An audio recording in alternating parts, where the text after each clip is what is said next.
This is John Jackson Miller, and you're listening to the Star Wars Canon Podcast. May the Force be with you.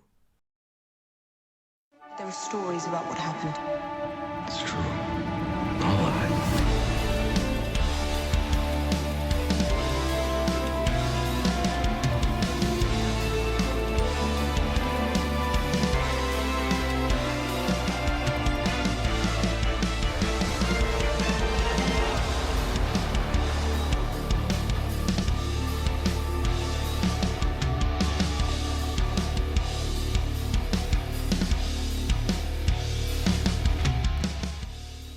Hello, everyone, and welcome back to this bonus episode of the Star Wars Canon Podcast. I'm your host, Brian Miller, and I'm so glad you've decided to join me to talk about our favorite thing in the world, yet again, Star Wars. Guys, it has been a hot minute since we've released an episode of the Star Wars Canon Podcast. I'm going to be running solo tonight. My good friend, Usuf Wali, wasn't able to join us. He's got some personal family issues going on. Definitely want to keep him in our thoughts and prayers, especially with everything going on. Not to get into detail, there's some things going on with his dad I told him, definitely go take care of family stuff first. That's more important. The podcast will always be here. So hopefully we'll get him back on the mic here in the next episode or two and get him to talk some Star Wars with us. But guys, yeah, it's been a minute since I've been on the mic. Very excited about being back and got a lot to talk about. This is probably going to be a little bit of an informal episode this week. Not really going to talk a whole lot about Star Wars stuff. I've got a couple mailbag questions you guys sent in after I made the announcement of the show coming back. So we'll talk a little bit about those two mailbag questions. But I got some housekeeping things that I want to put out there. Like I said, this is a bonus episode. The next numbered episode is actually episode 66, and I didn't want a small informal episode like this to be episode 66. It's Star Wars, right? So for 66, you got to do something cool. So this is just a little bonus episode to kind of let you guys know what's been going on and why basically I disappeared for a little while. So where have I been? There's a reason that there was this big break. I think the last time we posted an episode was July, if I'm not mistaken. I could be wrong. But between July and August, I was very busy with work. I worked at the co-op at the time. I worked for a grain elevator, and I was very busy during that time. My boss retired at the end of July, so I kind of got boosted up to be in charge of this branch, and ended up leaving there because of the way they were treating some of their employees and even some of their customers, and I got a new job. So I became this electrician and plumber kind of job, and it was like an hour away, so I have to drive an hour to work every day, and I got to be there at 7 a.m., so I got to get up butt crack early, right, and then, get home late. But now I'm starting a new job, hopefully next week, in the next town over from us, a city official job, actually, so I'm really excited about that, and I'll maybe talk a little bit more about that later, but the reason for the massive break, right at the end of August. Actually, no, it was the beginning. I'll start there. The end of August. I was planning the comeback. I was planning on getting everything going again. I even put out my review for the Queen's Trilogy, which can now be found over on the YouTube channel for Star Wars Newsnet. I'll talk about that in a minute. But I put that review out as kind of as kind of a way to prime the pump and get ready to get back on the mic and get back into podcasting and start using the studio again. And that was at the very end of August. I was just getting ready to get back into it. I don't know who out there knows, but the studio that I record in now, this is a big room down here in my basement that I built specifically for this purpose. A big soundproof room. It's my room, right? I get to do my gaming here. I get to watch all my shows here. This is like my getaway. My father-in-law helped me build this studio. He put a lot of blood, sweat, and tears into this thing just as much as I did. You guys can actually see him on a lot of the Patreon content for this channel. And he worked on the road a lot. And so he came back, it was like the second day of September. He came back off the road. I'm sorry, he got back on September 1st. But on September 2nd, I came home from work. I was down here in the studio. I don't remember. I think I was playing The Last of Us or something. And if I remember right. And he came in and said, hey, I got some sound stuff. Do you want to help me carry it down. And I said, yeah, sure. So I followed him upstairs out of here. We got, he had gotten some like surround sound equipment, right? And so we brought some of that down, set it on the counter right here. And we were standing here talking, and he was kind of looking at, kind of the way I'd done the new setup and everything like that. And was kind of looking at, what I'd done with everything to get ready to come back. And we talked for a couple more minutes, and he said, well, hey, let's go upstairs real quick, and I'll show you what else I bought today. I said, all right, cool. And he turned around and took one step and said, whoa, and he collapsed. And so we tried saving him. I tried doing CPR, but it turned out he had a sudden cardiac arrest, and he passed away right here in the studio. And for that to happen in a room that he and I had built together, he enjoyed this room just as much as I do. And for that to happen in here, it shook me, It was a big deal for the family. Obviously, it was Kirsty's dad, to just be gone in an instant like that. I mean, literally in an instant. So for the longest time, I had a hard time coming back into the studio. And, this being the room that it happened in. And I had a hard time coming back in here even to get on the PlayStation or, to do anything, let alone make content, And so it took me a little while to get back in here. And it finally dawned on me that, he and I built this room together. And he was the closest thing I had to a dad at that time. And I didn't want this room to go to waste. He and I built this room together. We spent a lot of time in here together. We put a lot of work into it. I didn't want it to go to waste. And so I've decided, I'm still going to utilize it. We're going to use it. I'm going to use it the way he meant for it to be used, and for, he and I, the way we meant for it to be used. So I think that's the best way to honor him moving forward. And actually, if you guys, I don't know if you can see it or not on the camera, but there's like a little Hot Wheels car here of a Challenger. I know it's not Star Wars, but he and I had a Scat Pack Challenger identical to that one, same hood, everything. And so I got two of those. I put one in the casket with him when we buried the man, and I kept the other. So it's kind of my way to make sure he's always here and is always a part of the studio and is always a part of the show, because he really enjoyed being a part of the Patreon content. Like I said, you can still go watch that content. He really enjoyed being a part of all that and getting to watch, Obi-Wan with me or, Book of Boba Fett. He enjoyed it a lot. And so that's kind of where I've been. It's been kind of a mental thing for me coming in here and making content. But I finally I don't want to say got over it because that sounds callous, but I finally got to the point where I could come in here and actually work on some stuff. And in the process, had a conversation with the founder of StarWarsNewsNet.com. I got an email from him saying that he really loved the channel. He loved the positivity that we brought to the fandom. He loved just the content in general and really wanted me to move over to Star Wars Newsnet. And so now I have been picked up as the YouTube creator for Star Wars Newsnet. Every week we do every week we do the Newsnet Weekly Roundup. I pick out the biggest news stories from the website for the week, do a little roundup video, just a quick little, this is what's going on. If you don't have time to read everything, you just watch the video, kind of get the gist of everything going on.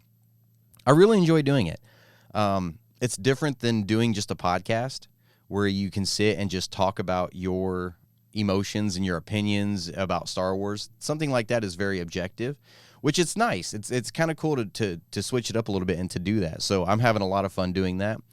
I'm also doing a live stream with Paul Herman on that YouTube channel as well, talking about Bad Batch recently. You guys can go over and check that out.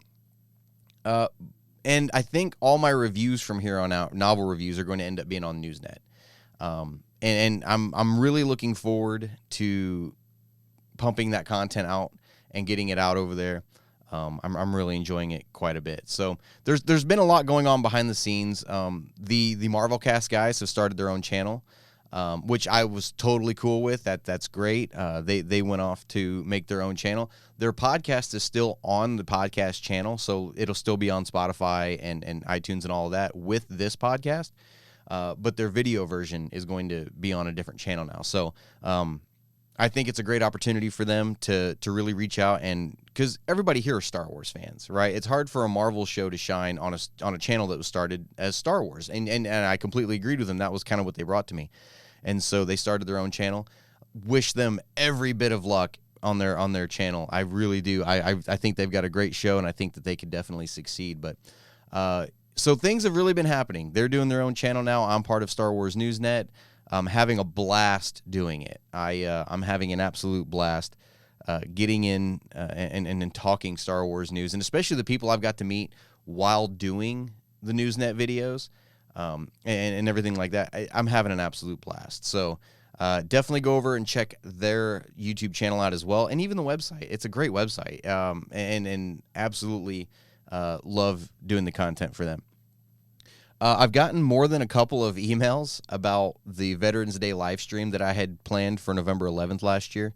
That live stream never happened because of everything that was going on with my father-in-law and, with the studio and everything like that. I didn't even put out a thing saying that it was basically pushed back. So it was just one of those things that I just kind of walked away from, and I didn't want to think about the studio or anything for a little while. But like I said, I've gotten a couple of emails asking about it, more than a couple, asking what happened with it. Am I going to reschedule it? What's going on? And yes, it is rescheduled right now. I've pushed it out a little ways just so that I know I can plan for it.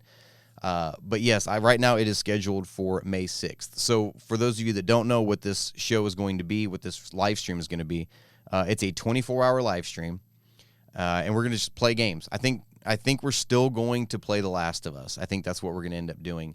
Or, you know what? Maybe not. Maybe we'll just maybe we'll do Jedi Fallen Order. You know what? That's what we'll do. Because that'll be just the week after Jedi Survivor comes out. So that's what we'll do. May 6th, we'll just sit and play Jedi Fallen Order all the way through, and then if we finish it before the 24-hour period, which we should, but if we finish it before that 24-hour period, we'll just go right into Jedi Survivor and just go. So May 6th, we are going to be doing that live stream.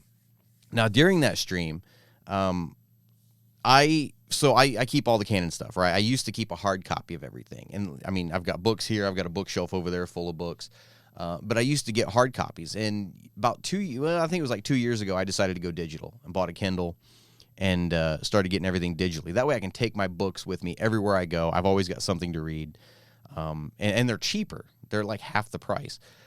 So these hardback books, I've already rebought all of them on Kindle. I wasted the money and I bought new digital copies of everything I already own for my Kindle. So these hard copies are just basically taking up space at this point. They're just collecting dust, and I don't want them to, they're great books. Most of them are great books. But I want to make sure that they're going into hands of people who are going to appreciate them, who are going to read them. So during this live stream, we're going to be raffling. I shouldn't say raffling. We're going to be giving away some of these novels based off of donations you guys send in.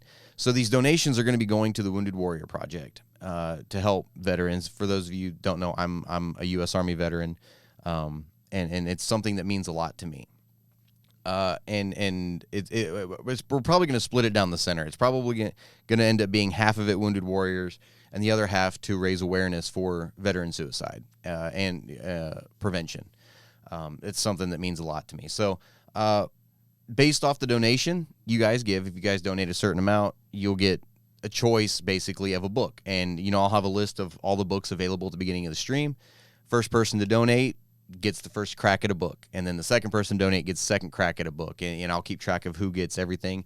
I'll get you guys' shipping address, and I will make sure you guys get these novels. So as a thank you for your donation.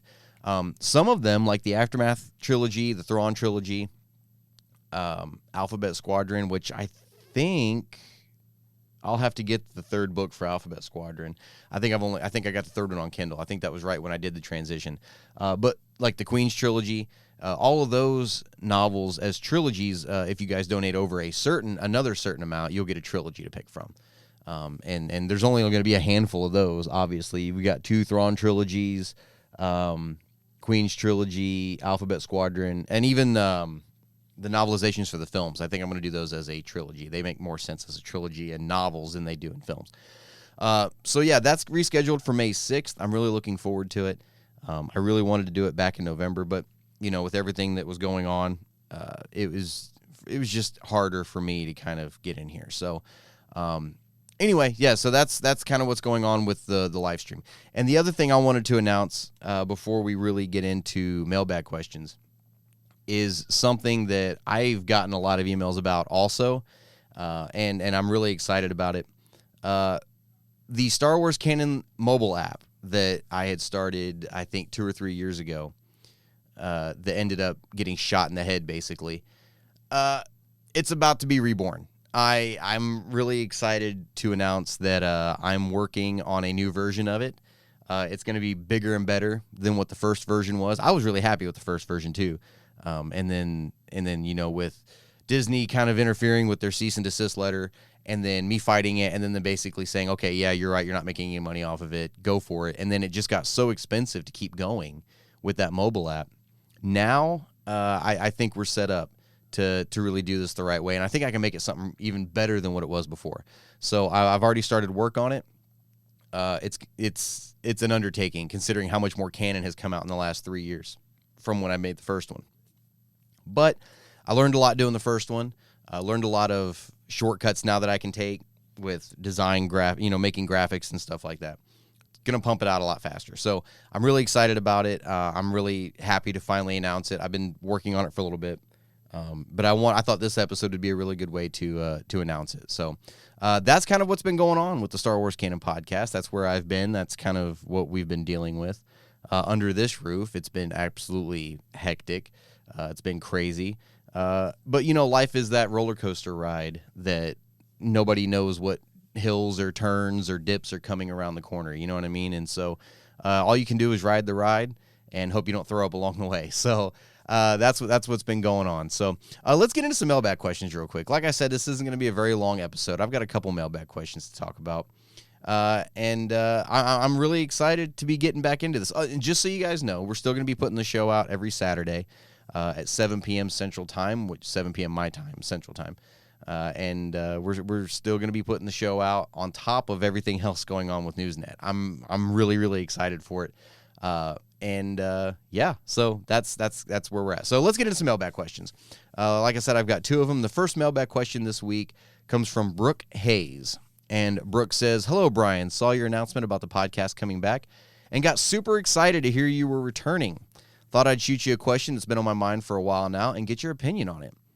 Was Ben Solo truly Luke's first student, or was it Grogu? In the novels and comics, it's stated repeatedly, Ben was first, but then we saw Grogu be the first. What are your thoughts? So good to see you making a comeback." Thanks for the kind words, Brooke. So this is something that I've seen brought up a couple times on some other content. On TikTok, I've seen people kind of talking about this a little bit.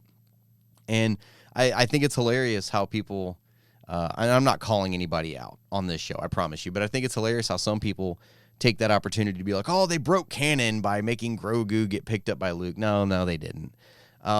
It's stated that Ben Solo was the first student of Luke Skywalker in his new academy, in his school. We clearly see in Book of Boba Fett that academy, that school is still being built. And when it is built, the first thing that happens in it is Luke gives Grogu the choice of, do you want to be a Jedi or do you want to go back to the Mandalorian? And so Grogu wasn't the first student of the school. He was just the first, Force adept that Luke found and tried training, and he couldn't do it. Grogu was just so attached to Mando that he had no desire to be a Jedi at that point. Ben Solo was the first student. I mean, think about timeline-wise, too, with Mando and Book of Boba Fett, where that took place. It was 5 years after Return of the Jedi, so we're looking at 4 years. So Ben Solo was like 4 years old at this point. Pretty close to getting to where he was going to be a youngling, So, no, Ben Solo was still the first student of Luke Skywalker, and official student. And I don't think it broke canon there at all. So thanks for sending in the question, though. I do appreciate it. Let's see here. And the second question for this week comes from Sean Weber, and this is a question I'm really excited to talk about. Sean asks, is there any way to bring Kyle Katarn into canon now that they've already told a different story for the Death Star plans?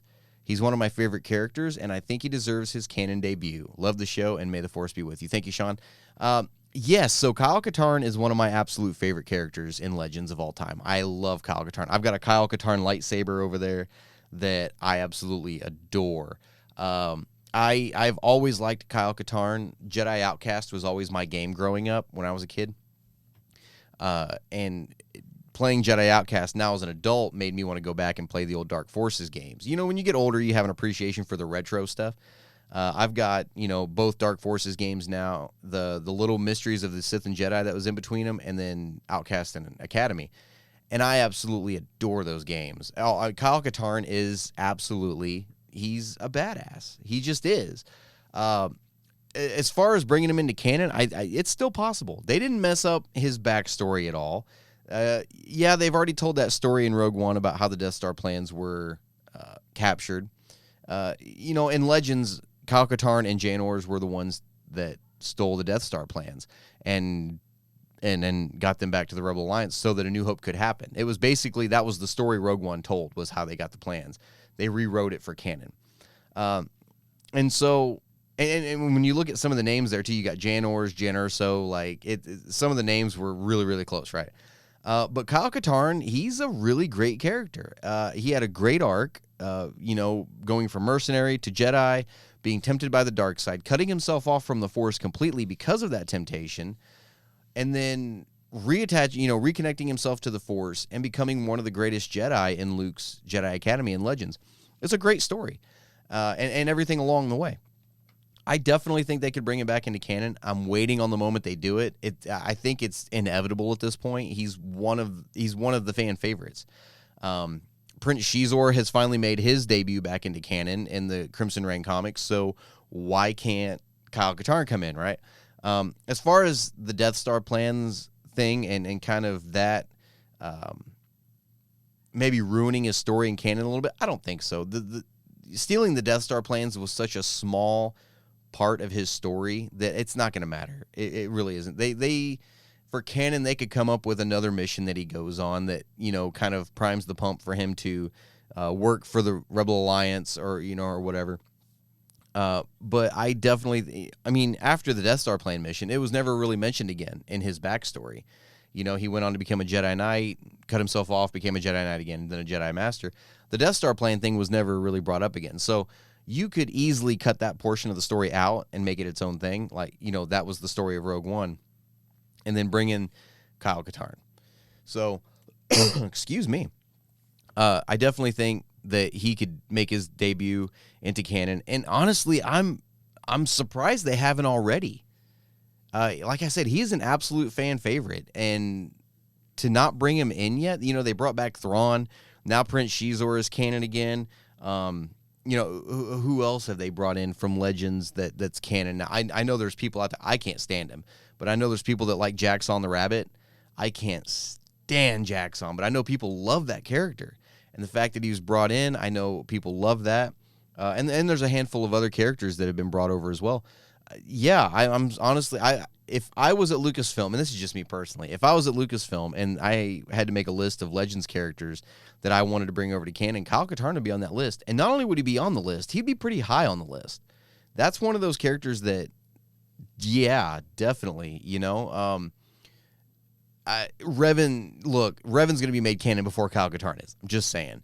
But I think Revan actually is already canon. And I know the name Revan is canon, but I don't know if the whole story of Revan is canon yet. I definitely think they could bring in Kyle Katarn. So thank you for sending in the question. And I absolutely agree with you. That'd be wicked to see. So guys, like I said, I was just going to do a little bit of a short episode here to let you guys know that we're coming back. And we're coming back stronger than ever. I've got a lot of extra content that I'm going to be putting out now, and some little tweaks to the podcast here and there. And I'm really looking forward to putting it out. So we're trying to up the production value a little bit here, and work on some things. Working for Newsnet, making some of the videos for Star Wars Newsnet, I've learned quite a bit, and the video production aspect of it, even in the recording aspect. of it on how to do different things and how to make everything seem more mainstream and how to feel more mainstream, a little more professional than just a couple of nerds sitting around talking into microphones, So it's been a lot of fun, and I'm looking forward to bringing what I'm learning from Newsnet over to this podcast. And there was even talk for a little bit about bringing this show into Newsnet, and I think the creator for the Star Wars Newsnet ultimately decided not to do a podcast. The Resistance broadcast that used to be on the website, I guess they decided to split and go their own way, and so he's kind of standoffish about doing a podcast.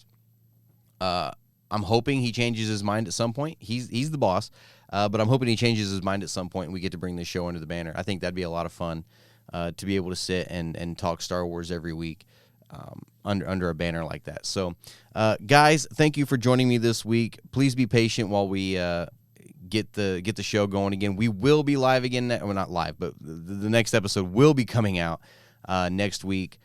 Saturday about 7 o'clock Central Time, and we're gonna get back. We're gonna get consistently back and going. So the new day job that I'm starting next week is gonna help facilitate me having the time to do this again. So going back to an 8 to 5. Thank God. I can't stand 12-hour work days and then 2 hours of driving on top of it just to get up and go do it all again. So going back to an 8 to 5, we're gonna have time to be doing all this. To work on Newsnet, work on the podcast, and also to work on the new Star Wars Canon mobile app. So thank you guys for joining me. Be watching for next week's episode. And until then, guys, may the Force be with you. You've been listening to the latest episode of the Star Wars Canon Podcast. I'm Brian Miller, joined by my co-host, Yusuf Wally. Follow me on Twitter at BrianMiller1138. And don't forget to catch me talking our favorite thing in the world over on the YouTube channel for the Star Wars Newsnet. You can stream new episodes of the Star Wars Canon Podcast every Saturday night at 7 p.m. Central Standard Time, wherever you listen to your favorite podcasts. Please like this episode and subscribe on whatever platform you're listening in on. And until next time, keep it civil, and may the Force be with you.